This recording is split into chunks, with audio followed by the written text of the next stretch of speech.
Muy buenas tardes, mi nombre es Jesús Esteban Díaz Romero, estudiante de la Universidad Nacional Abierta y a Distancia. En este día vamos a hablar acerca de los componentes del manejo integrado de plagas. Bueno, entre los componentes del manejo integrado de las plagas están los tres tipos de control de plagas y también factores que disminuyen la incidencia de plagas en los cultivos. Bueno, lo primero que vamos a hablar es acerca de un tipo de control de plagas que es el control cultural, que no es más que el conjunto de estrategias y prácticas en las que se manipula el entorno de cultivo y se evita la supervivencia de la plaga y también se dificulta el desarrollo de la misma, ¿no? Lo que se trata es con una serie de prácticas, disminuir la presencia de plagas o fortalecer el cultivo para crear ambientes menos favorables para las plagas más limitantes. Una práctica es la labranza del terreno. Se debe de labrar muy bien el terreno antes de hacer una siembra, para incorporar todos los barbechos, todos los residuos de cosecha y todos los materiales vegetales, así como materia orgánica, incorporarlos al suelo para que el suelo esté bien preparado y también no haya mucha aparición de las plagas. También ahora en este momento lo que más se está haciendo hincapié es lo que es la labranza de conservación o la labranza mínima para proteger también el suelo, conservar las propiedades biológicas y físicas y asimismo también pues en cuestión de plagas que no se puedan desarrollar estas. Tenemos otra práctica que es el control de arbences o de las malezas en cultivos donde no se requiere la presencia de malezas o de cultivos. Se debe de hacer su eliminación porque estas pueden ser hospedero de las plagas y las enfermedades, y en cultivos sobre todo de clima cálido como lo son frutales como el lulo, o en cultivos de café también en zonas de pendiente que se necesita lo que son los cultivos de cobertura para disminuir los problemas de erosión. Estos cultivos de cobertura se deben de mantener en bajo nivel, ¿no?, para que no se conviertan en hospederos de plagas y enfermedades. Otra técnica o práctica es la fertilización. Se debe de fertilizar los cultivos a tiempo y de forma equilibrada, suministrando todos los nutrientes para obtener árboles o plantas vigorosas y que puedan ser más resistentes al ataque de insectos. El control de riego también es muy importante, sobre todo en periodos secos donde no se presentan lluvias, para mantener humedad en los cultivos y generar un ambiente húmedo para las plantas también, que se mantengan vigorosas, y asimismo pues las plagas que se reproducen más en microclimas secos, pues estas no puedan tener bastante incidencia. El otro es la selección natural, que es la selección de material vegetal. Se trata es del uso de semillas certificadas o de plántulas que sean provenientes de semillas certificadas avaladas por el ICA. Lo que nos garantiza que va a tener una buena resistencia genética, mayor tolerancia a las enfermedades y pues bastante productividad. Otra práctica es realizar las podas fitosanitarias, realizar las podas sobre todo en los cultivos de frutales, eliminando lo que son las ramas y los frutos que ya están pues en degradación, o ramas que han sido atacadas por enfermedades que son atrayentes a las plagas, evitando pues que todo tipo de plagas proliferen también en estas estructuras pues dañadas. Y otra práctica cultural es la rotación de cultivos, sobre todo haciendo énfasis en los climas fríos. Se puede rotar en un mismo terreno o parcela de diferentes cultivos, no solamente haciendo lo que es el sistema de monocultivo, que lo que se hace es agotar el suelo y permitir que la incidencia de plagas que son persistentes pues se mantengan. Entonces, con la rotación de cultivos lo que se va a hacer es disminuir o limitar el ciclo de las plagas, ¿no? O sea, romperlo. En el primer periodo se puede utilizar lo que son las leguminosas como la arveja para fijar nitrógeno. En el segundo periodo se puede sembrar lo que son cultivos hortícolas como repollo o brócoli, que se alimentan del nitrógeno fijado anteriormente. En el tercer periodo se puede plantar lo que son cultivos ya de raíz, como son los tubérculos, que penetran las raíces hacia más adentro y absorben los nutrientes de ese sector. Y luego en el cuarto periodo se puede utilizar lo que son pues cebada o trigo, que son raíces superficiales, y lo que se busca es que el suelo pues no se agote tanto y las plagas que no tengan mayor incidencia y no sean persistentes. Tenemos otro tipo de control, que es el control biológico. Este es un método que consiste en la aplicación de de hongos entomopatógenos que controlan muchas especies de plagas. Por ejemplo, se puede utilizar lo que es el Metarhizium anisopliae y la Beauveria bassiana. De los más eficaces, de los hongos más eficaces, pues se ha reportado que Beauveria bassiana es capaz de infectar más de 200 especies de hongos. Pero esta infección o este control se lleva a cabo en varias fases. Bueno, la espora del hongo lo primero que hace es la adhesión, o sea, instalarse encima del insecto o en la cutícula ya del insecto. Luego pasa la germinación, o sea que la espora ya suelta sus estructuras reproductivas como es su tubo, el tubo germinativo, y empieza a penetrar el insecto. Luego sigue la penetración, que es a través de que el hongo empieza a emitir o a producir enzimas, proteasas y lipasas que hacen que las partes de la cutícula se vuelvan más blandas y pueda entrar los micelios y las hifas del hongo, ¿no? Luego, dentro del hongo, lo que hace es la producción de toxinas para degradar todas las estructuras internas del hongo. Lo que pasa es que el hongo produce toxinas como el beauverecin, el vaccio nolide y ácido oxálico, que pues van destruyendo el organismo del insecto por dentro, y este hongo se alimenta de lo que es la hemolinfa, o sea, la sangre de los insectos, hasta producir la muerte. Luego se produce pues la muerte alrededor de un periodo entre 8 y 10 días, donde ya termina la fase parasítica y da inicio a la fase saprófita del hongo. Entonces, ¿qué quiere decir ahí? Que se ocurre un crecimiento y una multiplicación del hongo, o sea, ya invade totalmente el cuerpo del insecto, lo coloniza, y como podemos ver en las imágenes, ya quedan los insectos en forma de una momia, pero las partes blanquecinas o las partes como lanosas son ya el hongo que está en reproducción, y todas esas esporas que produce este hongo pues suelen ser más agresivas y van en busca de más huéspedes. En caso de no tener un huésped cercano, pues las esporas pueden permanecer en ese estado durante mucho tiempo. Otro control biológico de plagas es el uso de enemigos naturales como son depredadores y parasitoides. Bueno, los depredadores también son otros insectos que se alimentan de otras plagas maléficas en los cultivos. Bueno, por ejemplo, en la primera imagen miramos una ninfa de lo que es una crisopa. Ella se alimenta de huevos y de larvas de toda clase de insectos. Bueno, unos pueden ser generalistas de muchas clases y otros son específicos de una clase en especial. Tenemos también las mariquitas que se alimentan de áfidos, y en la otra imagen podemos mirar un chinche depredador de trips. En la cuarta imagen, aunque no pertenece a la clase insecta, es de la clase arácnida, están los ácaros. Hay ácaros de géneros especiales que se alimentan o depredan ácaros como la araña roja, que es una plaga en diferentes hortalizas. Tenemos también el control con los parasitoides. Estos organismos, como las avispas y las moscas parasitoides, depositan sus huevos dentro de otros huevos de otras plagas o de insectos. Lo que hace es que la larva parasitoide se alimenta de su huésped hasta producir la muerte. Entonces, mire, tenemos ahí un ejemplo que es el Necromulus tutae.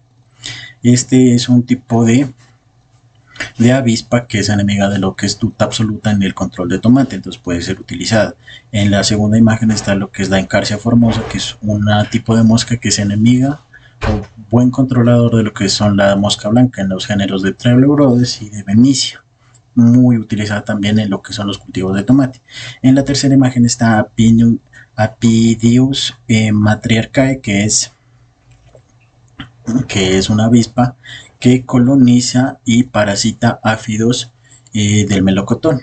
Entonces, la mayoría de parasitoides pues suelen ser avispas, ¿no? Que son muy buenos biocontroladores. Algunos ya están, pues, algunas empresas que comercializan estos microorganismos, estos organismos biológicos, pues ya están a la venta. Bueno, tenemos un factor en cuestión de la disminución de plagas que es la resistencia de plantas a insectos. Es la capacidad de que la planta de reducir el daño causado por los insectos a través de diversos mecanismos. Un mecanismo es la antibiosis, o sea que es la secreción de sustancias químicas que repelen o combaten a la presencia de plagas, por ejemplo la secreción de algunos metabolitos secundarios que hacen las plantas, como lo son terpenos, fenoles y alcaloides, como es el caso por ejemplo del limoneno en el limón o del mentol en la menta. Y bueno, estas sustancias inhiben el crecimiento de organismos también y repelen lo que es puede ser los insectos, ¿no? Tenemos otro mecanismo que es la tolerancia, es la capacidad de tolerar un daño causado por una plaga sin que éste repercuta en la producción o en el rendimiento de los cultivos. Y tenemos la resistencia morfológica, o sea, la presencia de ciertas características morfológicas en la planta, sea por ejemplo tricomas, cutículas cerosas o espinas que van a dificultar la alimentación y el desarrollo de alguna plaga. En cuanto a la resistencia, tiene que ver más con el tema como morfológico, por ejemplo, el incremento de tricomas, el incremento de follaje, que es la función de los estomas, por ejemplo, el cierre de los estomas y la abertura en caso de necesidad.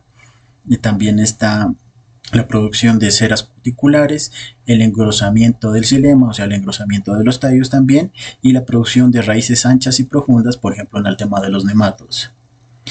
Tenemos la tolerancia, que es a nivel más genético o celular, que ya hay modulaciones fitohormonales dentro de sus células, y también ya hay la síntesis de algunas proteínas también, ¿no? Para tolerar el ataque de insectos. Tenemos otro factor que es la ecología química, o sea, volátiles de la planta inducidos por herbivoría y feromonas de los insectos. Los insectos producen ciertas sustancias químicas que son las feromonas para atraer o repeler otros insectos, sea de su misma especie o de diferentes especies. En las plantas también ocurre un suceso que es la producción de unas sinomonas o cairomonas, que son sustancias químicas volátiles que son emitidas por la planta para atraer a insectos que generalmente pues son insectos que son plaga y se benefician de esta emisión. Entonces ahí el más beneficiado va a ser el insecto plaga, que va a ir y va a empezar a alimentarse de esta planta, va a empezar pues son insectos masticadores, chupadores. Entonces cuando la planta ya se mira atacada, lo que hace es segregar también otras más sustancias, o por ejemplo cairomonas, que son otras sustancias que atraen a insectos que son benéficos o depredadores de la plaga que ya está causándole daño, ¿no? O sea, es una forma como de pedir auxilio, ¿no? También. Entonces ahí en la imagen podemos mirar la descripción de la que estamos hablando. Tenemos lo que es la ingeniería genética, que es un proceso en el que se manipula o se modifica el ADN de ciertos materiales vegetales. Lo que se trata es de incrustar o introducir proteínas tóxicas que a la vez hacen como de un insecticida natural. Y bueno, cuando por ejemplo las plantas que han sido manipuladas, o lo que llamamos los cultivos transgénicos, ellas van creciendo y también van expresando genes y están codificando proteínas que las cuidan o las protegen de insectos. Es el caso, por ejemplo, del maíz, que ha sido manipulado genéticamente, y lo que se ha hecho es extraer una enzima de una bacteria que es el Bacillus thuringiensis y adaptarlo o introducirlo en el ADN del maíz. Entonces lo que hace es esta enzima, la enzima BT, es que es tóxica para algunos insectos, sobre todo del género del orden de los lepidópteros y del género de las espodópteras, frugíperas en especial. Entonces cuando el cultivo ya está desarrollado, llega la plaga, empieza a comer, y como él contiene el gen que es un tipo de insecticida natural, entonces lo que hace esta plaga pues es alimentarse y morir. También se está trabajando en otros cultivos ya transgénicos que se los está volviendo resistentes a insectos, como es el algodón, la soya y la canola. Tenemos otro factor que son las técnicas de esterilización de insectos plaga, o sea que se trata de una técnica que esteriliza las poblaciones de insectos plaga, o sea, para que todas sus descendencias pues ya no sean viables y ya se produzca una disminución de la plaga. Este proceso pues acerca de la esterilización tiene algunas fases. Primero, que es la crianza en masa, ¿no? Donde están los dos géneros, que son hembra y macho, en condiciones controladas se hace como un tipo de criadero. Luego la esterilización sea por lo general en insectos machos a través de rayos ultravioletas o algunos tipos de químicos se los esteriliza. Luego se los separa y se los libera para que vayan a buscar, por ejemplo, sus parejas hembras silvestres y puedan aparearse. Lo único que los insectos quedan es estériles y de resto pues pueden seguir haciendo sus actividades biológicas. Entonces cuando se ocurre este apareamiento y todas las hembras que quedan ya fecundadas, simplemente todos los huevos que ya ellas producen pues ya son estériles y no van a tener una descendencia. Entonces con esta técnica se produce lo que es la disminución de plaga. El control químico. Este es el tercer control y sobre todo los más eficaces porque involucra el uso de insecticidas o productos químicos para eliminar y controlar los insectos plagas. Esta es una herramienta que es bastante común y casi el 90% de los cultivos pues se está manejando con ese tipo de control. Bueno, entre los plaguicidas químicos que se utilizan pues son fungicidas que controlan hongos, nematicidas, nematodos, bactericidas, bacterias e insecticidas que son los que controlan los insectos.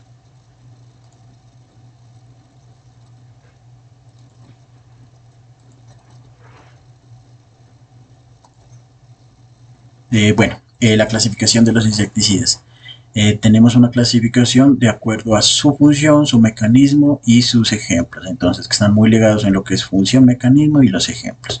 Una clasificación son los inhibidores de acetilcolinesterasa, o sea que es una enzima que está en las neuronas, o sea, en todo el sistema nervioso del insecto que está distribuido a lo largo de su cuerpo. Entonces, los inhibidores de acetilcolinesterasa lo que interfieren es bloqueando la enzima que descompone el neurotransmisor que es la acetilcolina. Entonces, los ejemplos de estos insecticidas son los organofosforados, que son insecticidas pues bastante químicos y bastantes tóxicos. Ejemplos son el profenofos, el malatión, clorpirifos, dimetoato y el fentoato. Tenemos otra clasificación que son los moduladores de canal de sodio, que alteran las funciones del canal de sodio en la membrana celular. Estos incluyen, por ejemplo, los grupos piretroides, que son sintéticos, como la deltametrina, la ambacelotrina, permetrina, entre otros. También tenemos la clasificación de los moduladores del receptor nicotínico de acetilcolina. Aquí encontramos lo que son los neonicotoides. De los ejemplos de los neonicotoides están lo que es el imidacloprid, tiametoxam, cleotianidina y acetamiprid, que son de los más conocidos en Colombia. Lo que hacen son la función de ellos es la interacción con los receptores de acetilcolina, causando diversos efectos desde la hiperexcitación hasta la parálisis del insecto. Otra clasificación son los antagonistas de los receptores GABA, o sea, ellos lo que hacen es bloquear los receptores GABA en la neurona, que son neurotransmisores inhibidores del sistema nervioso de los insectos, algunos que son bastante fuertes en su toxicología y también tienen bastante impacto ambiental en otras plagas benéficas como son los fenilpirazoles. El representante, por ejemplo, el fipronil ya no está en el mercado en Colombia y en algunos países, y también están las abamectinas, otro grupo, pero estas son de menor toxicología y todavía están comercializadas en Colombia. Otro grupo es los de la inhibición de enzimas vitales, de los cuales ya hemos hablado adelante, que son los organofosforados, y tenemos otro grupo especial que son los carbamatos, o sea, ellos inhiben lo que es la enzima acetilcolinesterasa, la cual es responsable de degradar pues la acetilcolina. Entonces, de los carbamatos, de los más conocidos y comercializados son el Furacar y Tiodecar. Existían en la era pasada o en las décadas pasadas, existían otros carbamatos como era el carbofurán o el carbosulfán, que ya no están vigentes a nivel mundial por su capacidad toxicológica pues alta, ¿no? Tenemos otro grupo que es la interferencia en el desarrollo y crecimiento, son reguladores de crecimiento de los insectos, inhiben la biosíntesis de la quitina, o sea, de la piel de los insectos, interrumpen los crecimientos y la formación de la muda y las cutículas, ¿no? Un ejemplo son los éteres fenílicos, que son análogos de la hormona juvenil, como son el pireproxifen y el buprofezin también, ¿no? Utilizado mucho en los pulgones saltadores. Y tenemos otro grupo que son los inhibidores de quitina, o sea, de la piel del insecto, ¿no? Entonces repercuten en la formación de esto y pues el insecto al no tener piel pues ya muere. De los más representantes son el grupo químico de las benzoluries, que son, por ejemplo, el fenurón, difluensurón y novalurón de los insecticidas químicos de este grupo. Tenemos otra clasificación que son los inhibidores de receptores de la rianodina. Estos insecticidas están en auge en el mercado y son nuevos, porque tienen un impacto ambiental bastante bajo y son muy buenos controladores químicos de las plagas. Lo que hacen es actúan como antagonista o activador de los receptores de rianodina de los insectos, que son canales de sodio intracelulares. Entonces se produce ahí una liberación excesiva del calcio en los insectos y lo que se puede producir es contracciones musculares, parálisis, y el insecto al ya no poder alimentarse pues va a morir. De los más representantes están el grupo de las diaminas antranílicas y su representante número uno en Colombia es el clorantraniliprol. Entonces este último pues es nuevo en el mercado y tiene bastante impacto ambiental, pero de forma baja, ¿no? O sea, salva mucho lo que son los insectos benéficos, pero es muy buen controlador de las plagas dañinas. Tenemos otra clasificación de los insecticidas químicos, que es el modo de trabajo. Unos son de contacto, o sea, solamente a lo que entran en contacto con el insecto se produce pues ya la muerte. Otros son de tipo ingestión, que se necesita que el producto aplicado en el cultivo o en las hojas llegue al insecto, coma y luego se produce un proceso pues ya degenerativo en el cuerpo y muere. Y tenemos insecticidas que actúan a través de inhalación, o sea, se gasifican y se absorben a través del sistema respiratorio del insecto y se produce la muerte. Gracias.